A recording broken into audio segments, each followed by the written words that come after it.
Channel, saya sejujurnya bosan untuk membahas tentang Pak Prabowo dan saya juga percaya banyak di antara baraya yang juga bosan untuk membicarakan sosok figur presiden kita yang satu itu. Tetapi apapun ini adalah bagian dari tanggung jawab kita sebagai bangsa, sebagai warga negara yang ingin Indonesia maju dan independen di masa yang akan datang. Karena itu mari kita sama-sama lihat, kritisi, dan kawal kebijakan-kebijakan, ucapan-ucapan, tindakan-tindakan dari Presiden Indonesia saat ini. Kita mulai dari tebak-tebakan. Menurut baraya, apakah Pak Prabowo termasuk koruptor? Atau Pak Prabowo setidak-tidaknya ada dalam lingkar koruptor? Saya termasuk orang yang berpikir atau curiga bahwa Pak Prabowo itu ada di lingkaran para koruptor. Kapan baraya terakhir kali mendengar Pak Rocky Gerung itu mengkritik Prabowo Subianto secara tegas, lugas, dan dengan bahasa yang tajam? Saya yakin baraya tidak mengingatnya kapan itu terjadi. Atau kapan baraya pernah ingat Pak Deddy Kobisa itu mengundang dalam podcastnya tokoh-tokoh yang berani secara vulgar mengkritik pemerintah? Baraya ingat? Baraya saya yakin juga tidak ingat karena memang tidak terjadi. Baraya ingat nggak kapan terakhir kali Ibu Najwa Shihab melakukan kritik dengan bahasa yang sarkas seperti biasanya, seperti dulu-dulu terhadap pemerintahan Pak Prabowo Subianto? Kapan baraya pernah mengingatnya?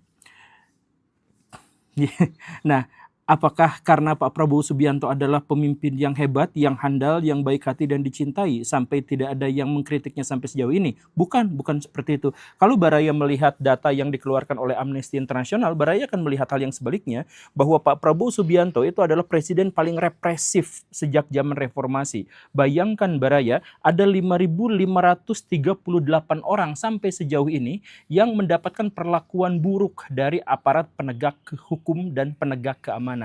Saya sejujurnya bosan untuk membahas tentang Pak Prabowo dan saya juga percaya banyak di antara baraya yang juga bosan untuk membicarakan sosok figur presiden kita yang satu itu. Tetapi apapun ini adalah bagian dari tanggung jawab kita sebagai bangsa, sebagai warga negara yang ingin Indonesia maju dan independen di masa yang akan datang. Karena itu mari kita sama-sama lihat, kritisi, dan kawal kebijakan-kebijakan, ucapan-ucapan, tindakan-tindakan dari Presiden Indonesia saat ini. Kita mulai dari tebak-tebakan. Menurut baraya, apakah Pak Prabowo termasuk koruptor? Atau Pak Prabowo setidak-tidaknya ada dalam lingkar koruptor? Saya termasuk orang yang berpikir atau curiga bahwa Pak Prabowo itu ada di lingkaran para koruptor. Kenapa bisa seperti itu? Karena saya melihat perubahan drastis pada sikapnya. Dulu kita mengenal Pak Prabowo itu sebagai orang yang tegas, dengan suara yang khas militer, orang yang berapi-api dengan pidato yang sangat luar biasa. Dan terkait dengan korupsi, beliau menekankan berkali-kali komitmennya untuk memberantas korupsi, untuk menghancurkan korupsi. Bahkan di awal-awal masa kampanye, beliau menjelaskan bagaimana skema untuk berhadapan dengan koruptor dan lain sebagainya.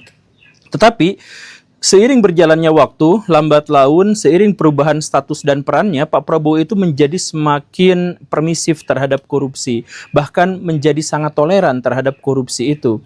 Kita misalkan melihat perubahan itu di tanggal 31 Agustus tahun 2024. Pada waktu itu Pak Prabowo mengatakan bahwa dirinya sebagai presiden akan mengejar terus-menerus para koruptor itu, bahkan sampai ke Antartika sekalipun. Dibikin pasukan khusus untuk nyerang ke mereka dan lain sebagainya. Dan pernyataan mengejar koruptor sampai ke Antartika itu bisa kita lihat jejak digitalnya, beliau sudah mengatakan itu sejak tahun 2019. Pemberantasan dan pengejaran koruptor-koruptor ini. Kalaupun dia lari ke Antartika, aku kirim pasukan khusus untuk nyari mereka di Antartika. Luar biasa kan? Jadi komitmennya memang terlihat. Tetapi tak lama setelah itu, sedikit demi sedikit Pak Prabowo itu mengubah perkataannya. Misalkan bulan Desember, berarti sekitar 3 bulan kemudian, bulan Desember 2024, Pak Prabowo membuka kemungkinan untuk memaafkan para koruptor, asal uangnya dikembalikan. Jadi para koruptor uangnya kembalikan, nanti bisalah kita di belakang maaf-maafan apa segala rupa, tapi kembalikan uangnya. Itu pernyataan yang sudah mulai lemah letih lesu, kurang bertenaga. Kemudian di tanggal 13 Maret tahun 2025, Pak Prabowo mengatakan sesuatu yang bahkan lebih signifikan lagi, yaitu beliau sangat ingin mengalokasikan dana untuk membuat penjara khusus koruptor di pulau terpencil. Ini pernyataan ini asli, ini berbahaya sekali Baraya.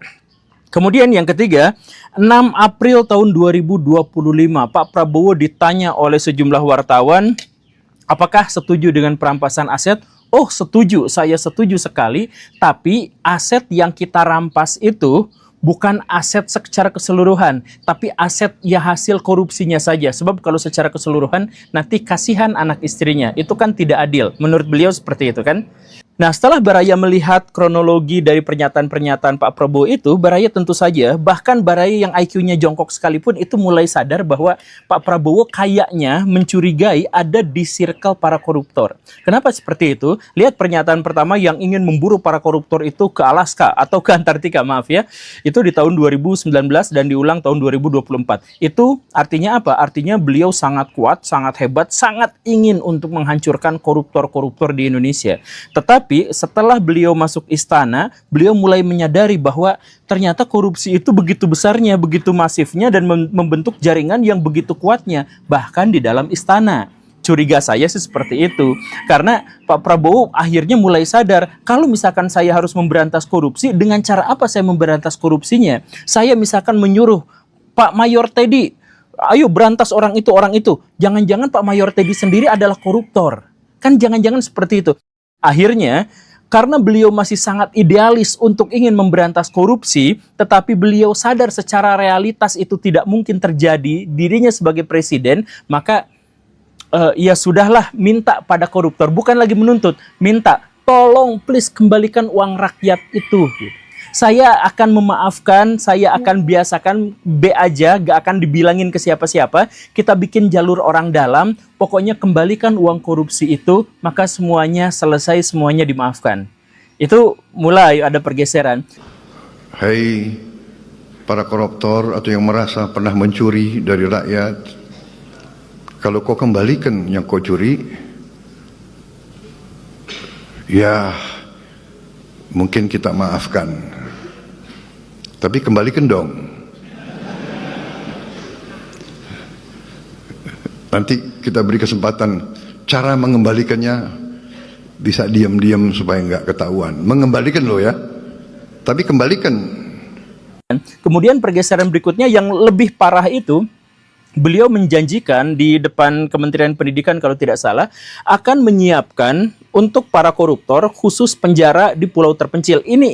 Inilah yang saya khawatirkan Baraya. Saya nanti juga akan sisihkan dana, saya akan bikin penjara yang sangat, pokoknya sangat kokoh di suatu tempat yang terpencil, mereka nggak bisa keluar malam hari. Kita akan cari pulau, kalau mereka mau keluar biar ketemu sama hiu. Jadi Pak Prabowo itu pada akhirnya dalam konteks ini masuk ke dalam circle korupsi, masuk ke dalam circle konspirasi, orang-orang jahat.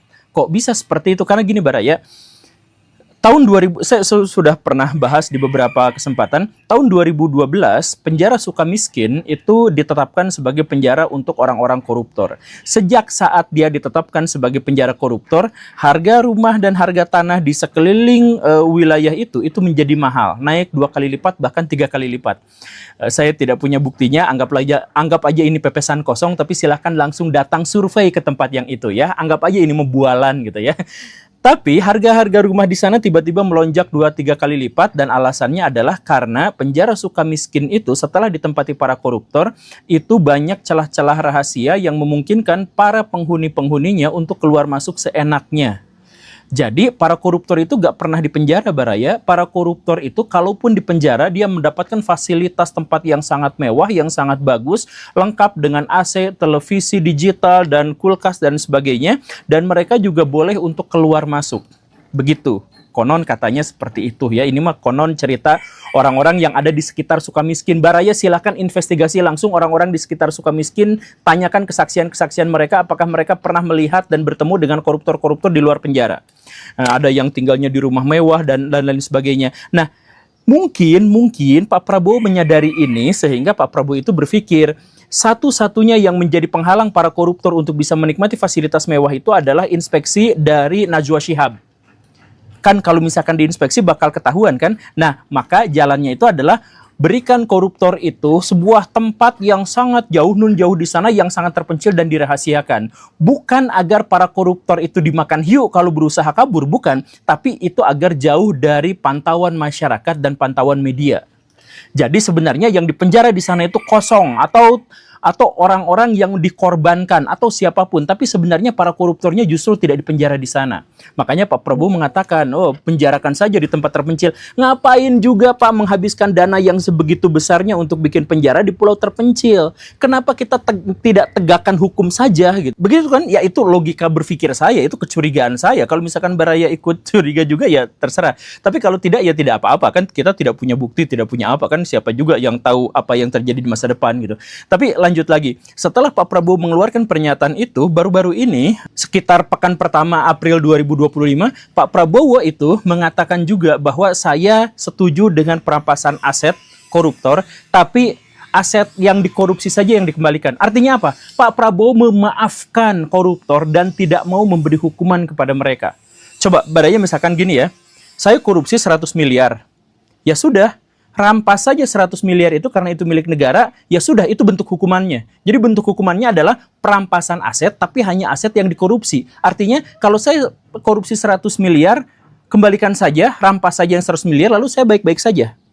Ya itu kan, ceritanya, kata-katanya adalah seperti itu kan. Saking beliau itu putus asa terhadap pemberantasan korupsi di Indonesia. Karena terlalu banyaknya gitu. Nah karena itu maka ya sudahlah, apa boleh buat, ya win-win solution aja, kembalikan uangnya, kemudian Anda tidak usah diperiksa, tidak usah ditangkap, tidak usah diapa-apakan, karena jalur lewat orang dalam aja kan gitu. Visi misi dari Pak Prabowo itu seperti itu. Nah ya artinya apa? Ya artinya menjadi koruptor itu enak gitu. Kalaupun misalkan di penjara dia dibebaskan, disimpan di pulau terpencil yang tidak diketahui oleh media massa gitu kan. Kemudian kalau misalkan ada jalur orang dalam untuk bisa mengembalikan semuanya dan tidak diproses apa-apa dan sebagainya gitu. Dan ini juga mengindikasikan satu hal yang lebih fatal, bahwa coba cek Baraya, Pak Prabowo itu dia mengatakan adil atau tidak kalau misalkan anak dan istrinya itu juga ikut di penjara atau ikut dihukum, kan gitu pernyataannya ya. Artinya apa? Artinya Pak Prabowo itu sesuai dengan dugaan saya yang saya omongin di podcast Pak Deddy Kobisa, di mana-mana di RJL 5 juga saya sampaikan seperti ini. Pak Prabowo itu tidak pernah lihat realitas kecuali apa yang dibisikkan kepadanya oleh orang-orang terdalamnya, oleh lingkaran terdalamnya. Jadi Pak Prabowo itu nggak ngerti apa-apa. Asli Pak Prabowo itu nggak ngerti apa-apa. Termasuk Pak Prabowo itu tidak tahu bahwa masyarakat itu kesakitan, kelaparan, susah untuk mendapatkan pekerjaan, stres terhadap gajinya sendiri. Itu adalah penderitaan dari rakyat Indonesia. Pak Prabowo mohon dengarkan itu. Indonesia itu sedang menderita. Masyarakat Indonesia, rakyat Indonesia itu mudik aja kemarin kesulitan karena THR-nya tipis, banyak yang dipecat, perusahaan-perusahaan besar bangkrut, investasi lari ke luar negeri. Ekonomi Indonesia tidak baik-baik saja. Dan itu disebabkan oleh apa? Korupsi. Karena itu disebabkan oleh korupsi, kemudian kita menuntut, rakyat Indonesia menuntut untuk miskinkan mereka, tapi Pak Prabowo justru malah berempati kepada keluarganya.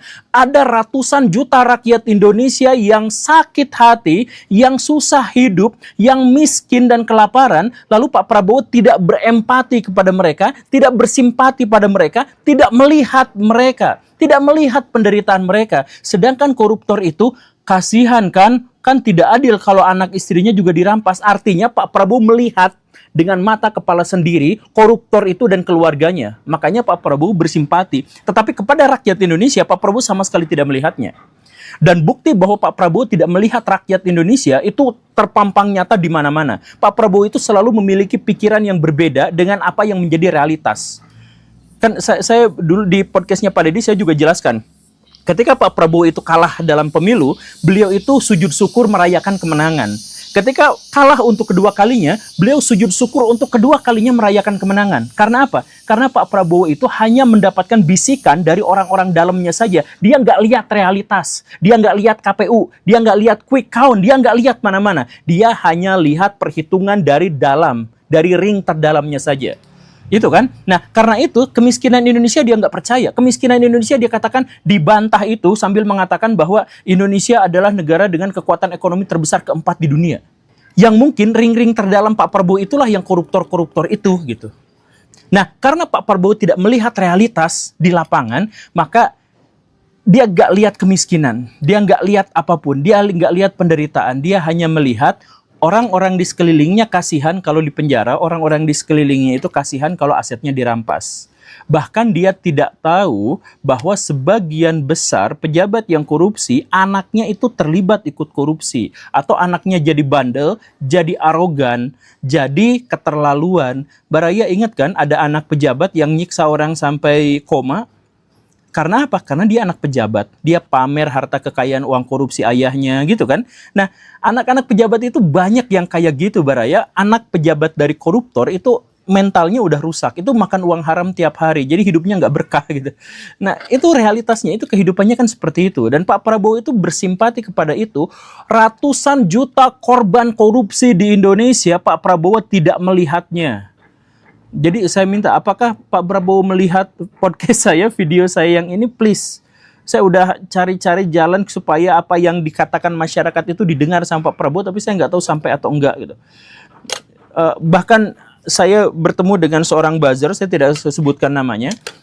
Buzzer itu menyampaikan keluh kesah masyarakat. Pak, realitas masyarakat itu begini kepada Pak Prabowo pengakuannya. Kemudian Pak Prabowo kaget. Hah? Masa sih kayak gitu? Serius? Oh, gitu Pak Prabowo tuh. Bahkan kan pernah saya juga sampaikan, nama buzzer Pak Prabowo itu nggak tahu. Waktu diwawancara sama para jurnalis itu, kan Pak Prabowo ditanya, Bapak kan setidaknya tidak punya buzzer. Kemudian Pak Prabowo bilang apa? Hah? Buzzer? Buzzer itu apa? Kata buzzer pun saya juga, apa sih itu buzzer? Pendengung, Pak. Pendengung orang ya. Di sosial media, Bisa, Pak. di sosial media. Jadi biasanya kalau misalnya mau menghentikan media arus utama untuk mengkritisi, menggunakan buzzer. Kata-kata buzzer itu adalah kata-kata yang umum dikatakan oleh masyarakat ketika mengkritik pemerintah. Kata-kata buzzer itu disebutkan di mana-mana. Bukan soal Pak Prabowo memiliki buzzer atau tidak, tetapi ketika beliau tidak tahu buzzer itu apa, artinya beliau itu sama sekali tidak paham apa yang dibicarakan masyarakat. Dan karena Pak Prabowo itu sangat tergantung pada para pembisiknya, saya khawatir Pak Prabowo itu adalah bukan seorang pemimpin, bukan seorang presiden, tapi hanya sekedar wayang yang dikendalikan oleh pihak lain yang berebut kekuasaan di ring terdalamnya. Saya curiganya seperti itu.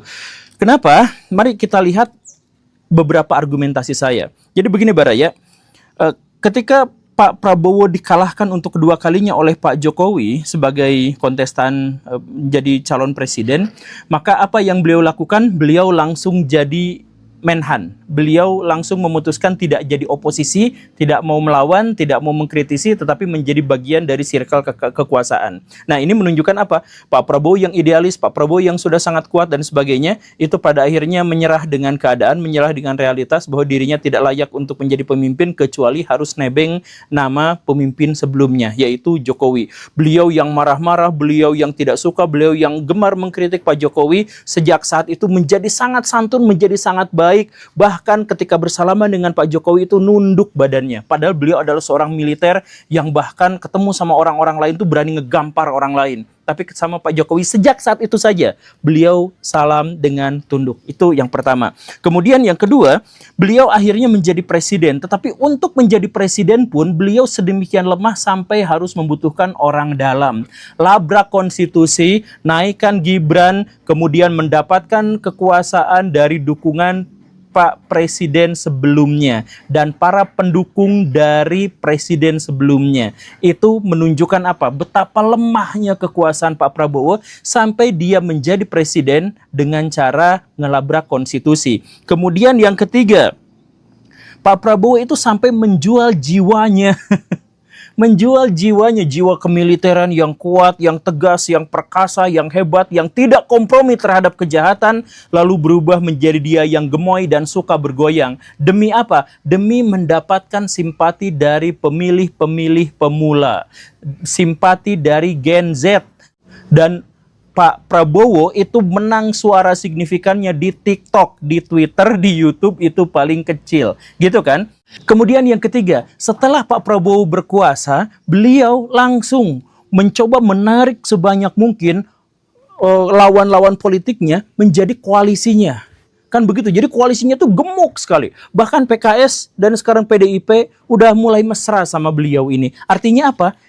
Ya, artinya benar-benar beliau itu takut sama oposisi, beliau itu posisinya sangat lemah dan karena itu beliau sampai mengumpulkan sebanyak mungkin orang dalam koalisinya. Dan setelah itu, apa yang dilakukan?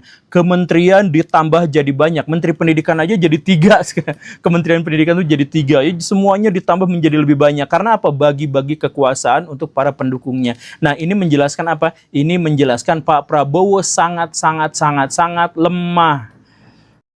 Jadi apa boleh buat ya terpaksa dari awalnya berusaha sekuat tenaga untuk mengejar para koruptor berubah menjadi berkompromi dengan koruptor itu. Setuju atau tidak ya silahkan saya serahkan kepada Baraya. Ini bukan tudingan tapi ini adalah bagian dari penafsiran saya terhadap apa yang menjadi fenomena di pemerintahan saat ini. Kapan Baraya terakhir kali mendengar Pak Rocky Gerung itu mengkritik Prabowo Subianto secara tegas, lugas, dan dengan bahasa yang tajam? Saya yakin Baraya tidak mengingatnya kapan itu terjadi. Atau kapan Baraya pernah ingat Pak Deddy Kobisa itu mengundang dalam podcastnya tokoh-tokoh yang berani secara vulgar mengkritik pemerintah? Baraya ingat? Baraya saya yakin juga tidak ingat karena memang tidak terjadi. Baraya ingat nggak kapan terakhir kali Ibu Najwa Shihab melakukan kritik dengan bahasa yang sarkas seperti biasanya, seperti dulu-dulu terhadap pemerintahan Pak Prabowo Subianto? Kapan Baraya pernah mengingatnya? Nah, apakah karena Pak Prabowo Subianto adalah pemimpin yang hebat, yang handal, yang baik hati dan dicintai sampai tidak ada yang mengkritiknya sampai sejauh ini? Bukan seperti itu. Kalau Baraya melihat data yang dikeluarkan oleh Amnesty International, Baraya akan melihat hal yang sebaliknya, bahwa Pak Prabowo Subianto itu adalah presiden paling represif sejak zaman reformasi. Bayangkan Baraya, ada 5.538 orang sampai sejauh ini yang mendapatkan perlakuan buruk dari aparat penegak hukum dan penegak keamanan di Indonesia sejak era Pak Prabowo, dan itu adalah yang paling tinggi sejak era reformasi. Di antara tokoh-tokoh yang menjadi korban itu ada yang digebukin, ada yang ditahan, ada yang diculik, ada yang dipenjara sampai sekarang dengan tudingan yang sangat-sangat absurd dan tidak jelas, dan bahkan ada yang meninggal dunia kemarin. Nah, dalam situasi yang seperti itu kita mengajukan pertanyaan ulang.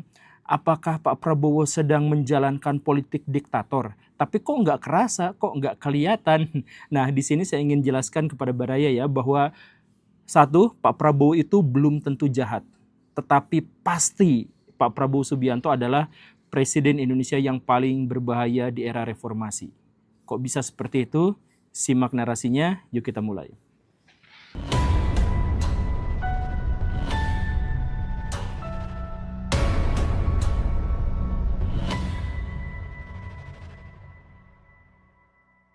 Ada sebuah mitos politik yang beredar yang mengatakan bahwa tidak ada seorang pun pemimpin di dunia modern saat ini yang tidak membaca buku Machiavelli, khususnya El Prince.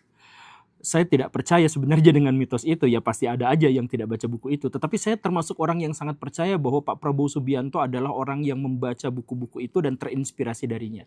Bukan hanya gara-gara Pak Prabowo itu adalah seorang kutu buku yang sangat senang membaca, bukan hanya gara-gara itu, tetapi gara-gara tindakan-tindakan Pak Prabowo akhir-akhir ini nampaknya memang adalah saran yang cukup sering direpetisi oleh Machiavelli dalam buku-bukunya.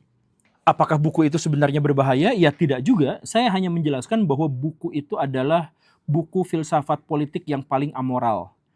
Saya kutipkan saya jelaskan sedikit rangkumannya yang sering diulang-ulang dalam buku itu. Begini, ini saran Machiavelli kepada para pemimpin ya. Pemimpin itu wajib memperhatikan opini publik dan membuat citra darinya.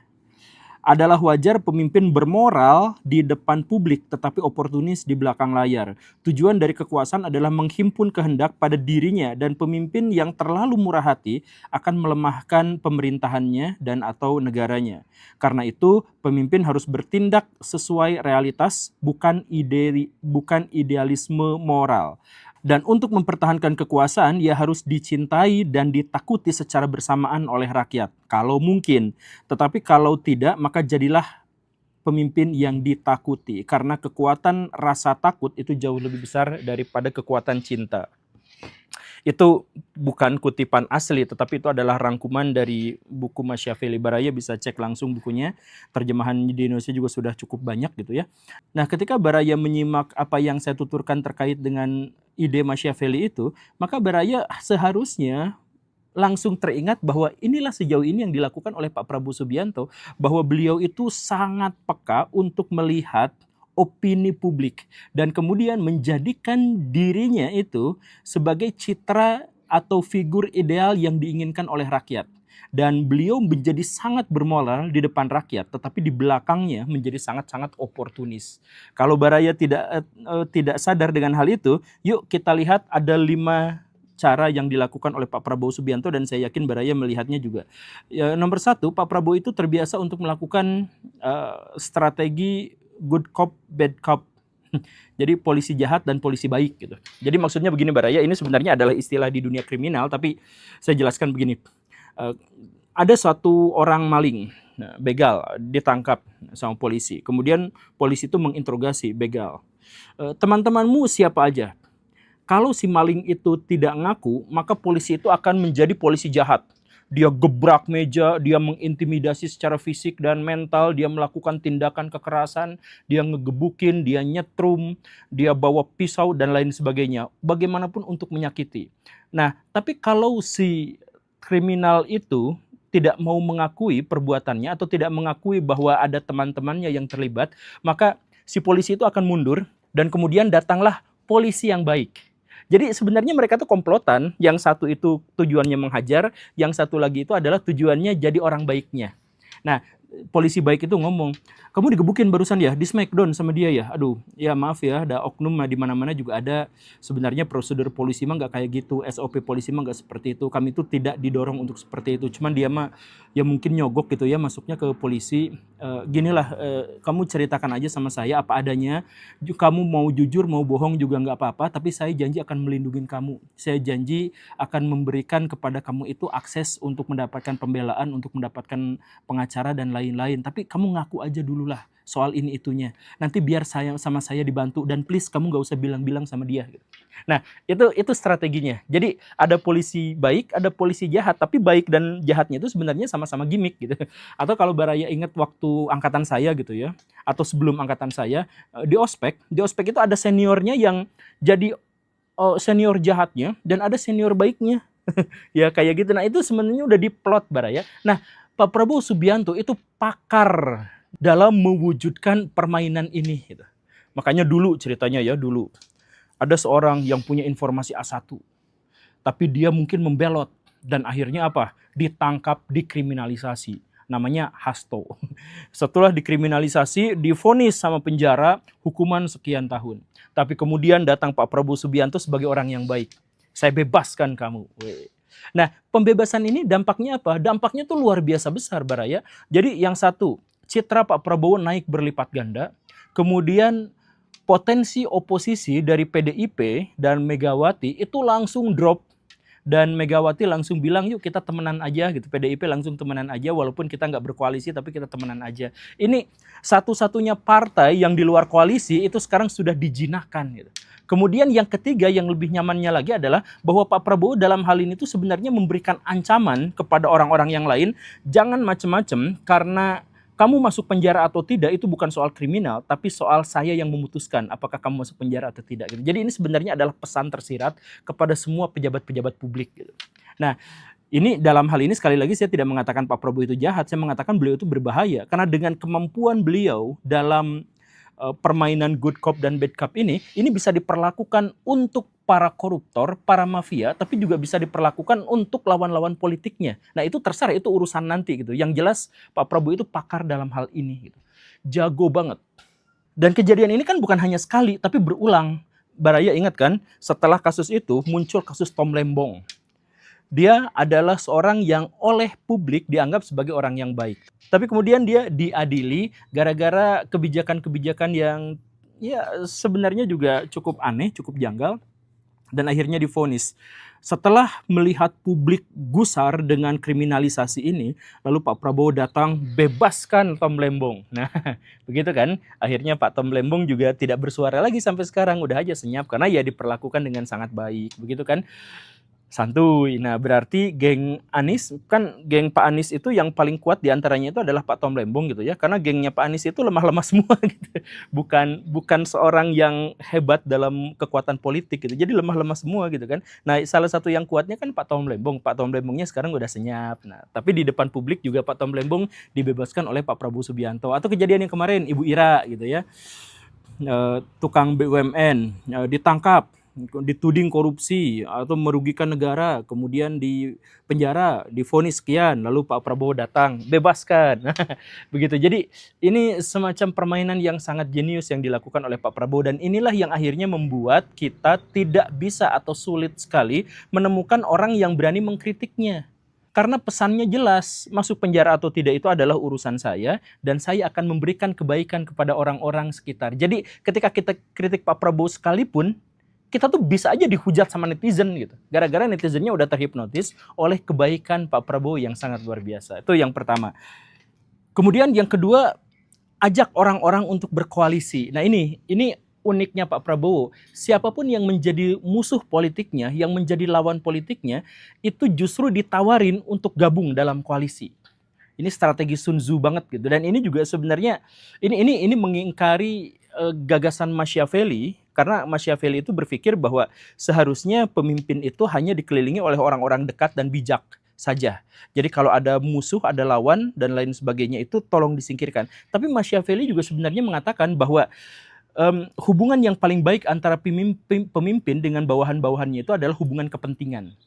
Makanya Pak Prabowo itu ahlinya beri mereka itu sesuai dengan apa yang mereka inginkan, kepentingan-kepentingan mereka tuh apa gitu.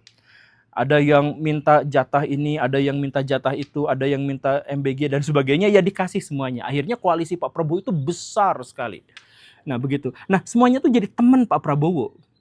Bayangkan yang dulu mengkritik kayak PKS gitu ya, yang apa itu tiba-tiba tuh jadi dekat sama Pak Prabowo Subianto. Ya udah dikasih. Nah, tapi konsekuensinya yaitu kabinet kita jadi terlalu besar, jadi gemuk banget gitu kan. Ya karena semuanya tuh dikasih jatah gitu. Yang dulunya oposisi biar bungkam kasih jatah ini itu gitu semuanya gitu. MBG itu kan buat teman-temannya di tentara gitu dikasih, ya, segala rupanya tuh dikasih. Nah, pada akhirnya Pak Prabowo itu tidak memiliki oposisi politik dalam hal ini gitu. Jadi kita mau misalkan kalau dulu misalkan ya ke Pak Jokowi, bisa nggak kita kritik Pak Jokowi? Bisa, karena ada Pak Rocky Gerung, kemudian ada partai anu yang bisa menyampaikan aspirasi kita tuh untuk menggeruduk Pak Jokowi. Tetapi kalau Pak Prabowo itu nggak ada. Sekarang partai politik mana yang bisa kita gunakan untuk menyuarakan kritik kita terhadap Pak Prabowo? Nggak ada.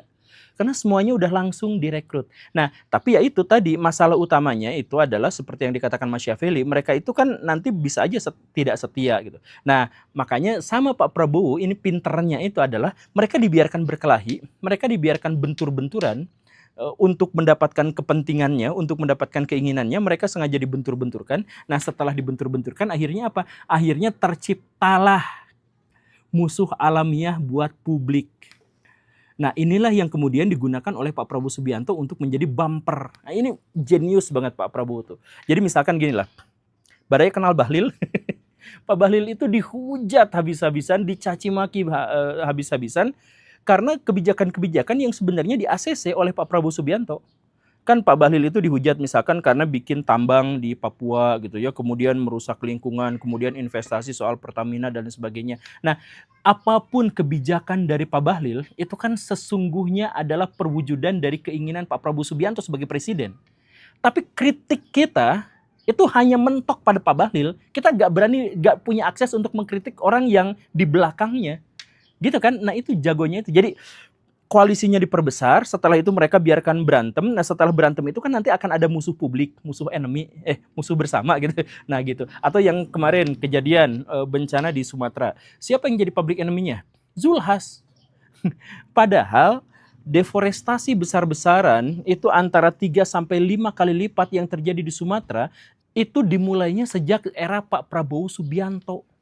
Jadi 1 tahun masa pemerintahan Pak Prabowo, deforestasi di Indonesia itu naik 3-5 kali lipat di berbagai daerah. Tapi kalau kita mau mengkritik, kita mengkritiknya itu kepada Pak Zulhas. Kenapa Pak Zulhas? Karena dia adalah dari partai. Nah, jadi kan partai-partai Pak Prabowo ini tuh dimasukin koalisi, diberantemin, nanti ada musuh Pak kuat-kuat gitu ya, yang diopinikan jadi penjahatnya, yang diopinikan jadi orang baiknya dan sebagainya. Jadi kita tidak mengkritik Pak Prabowo, kita mengkritik Zulhas, kita mengkritik Pak Bahlil. Kemudian kemarin yang kita geruduk DPR, apa salah mereka sih? Mereka RUU TNI misalkan, mereka kemudian ada KUHAP apa dan sebagainya banyak lah. Tapi kan sebenarnya walaupun mereka itu yang bikin undang-undang, tetapi kebanyakan dari undang-undang itu kan diusulkannya oleh Pak Prabowo Subianto. Atau setidak-tidaknya oleh pemerintahannya. Atau kalaupun tidak seperti itu, Baraya harus tahu bahwa dari 580 anggota DPR, 470-nya itu adalah koalisi Pak Prabowo Subianto. Koalisinya. Jadi apapun yang dibicarakan di sana dan bagaimanapun hasilnya, itu ada hasil dari koalisi bersama yang ketuanya adalah Pak Prabowo Subianto. Tapi kan kita ngegeruduknya DPR. Nah ini jeniusnya Pak Prabowo, gak bisa dikritik. Karena dia bikin bumper yang begitu banyaknya, penjahat-penjahat politik sengaja dimasukkan ke dalam koalisi untuk dihujat aja di situ. Jadi kalau Baraya ngobrol sama orang-orang Intel gitu, apa segala rupa gitu. Jadi kalau Baraya punya informasi A1 dari ini itu gitu ya, kemudian Baraya ngobrol sama orang-orang yang memang jadi public enemy gitu. Baraya punya kesempatan untuk ngobrol sama public enemy itu gitu. Ya kalau mereka mau terbuka, mereka biasanya akan ngomong ya posisi saya memang diposisikan seperti ini gitu.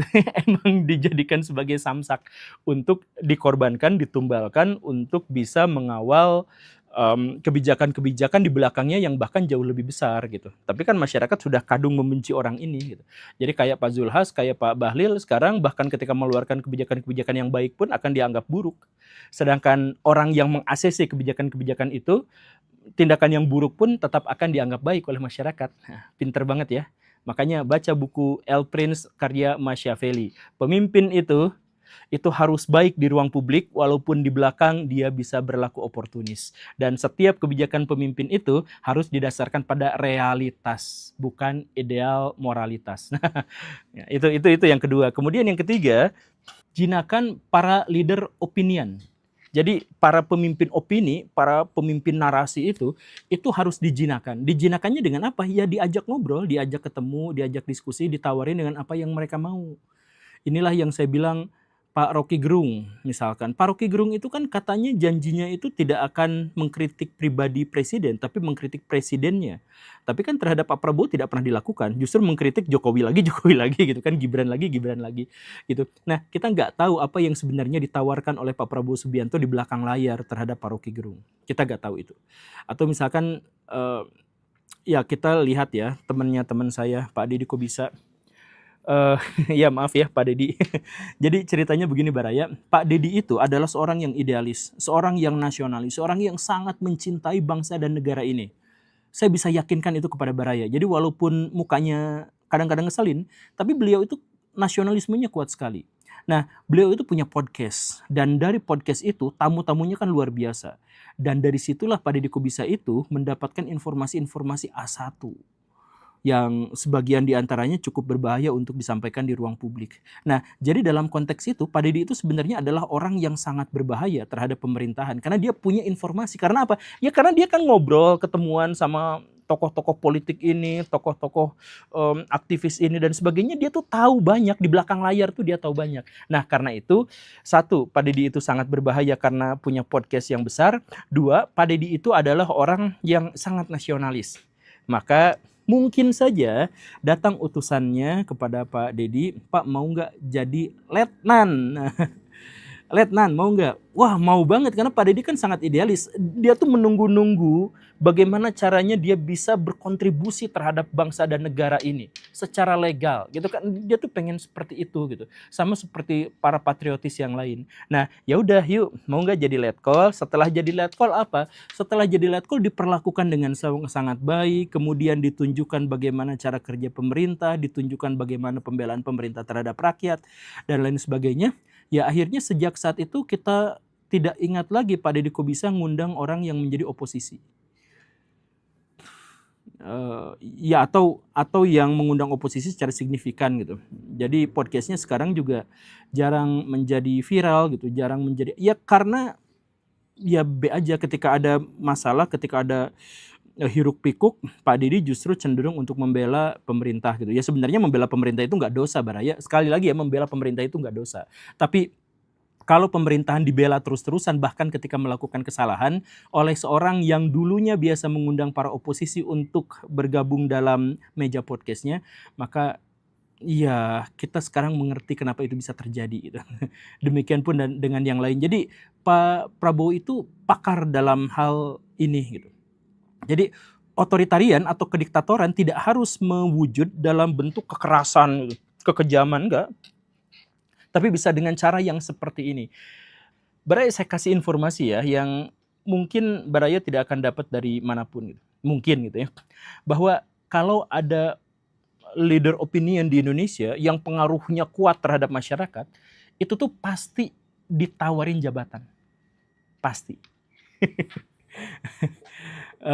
Jadi nggak dimarahin, tapi justru malah wah Anda luar biasa, Anda baik hati dan lain-lain, mau nggak jabatan ini untuk bisa menunjang kehidupan, untuk bisa menunjang nalar kritis Anda dan lain-lain, dikasih jabatan ya kayak gitu.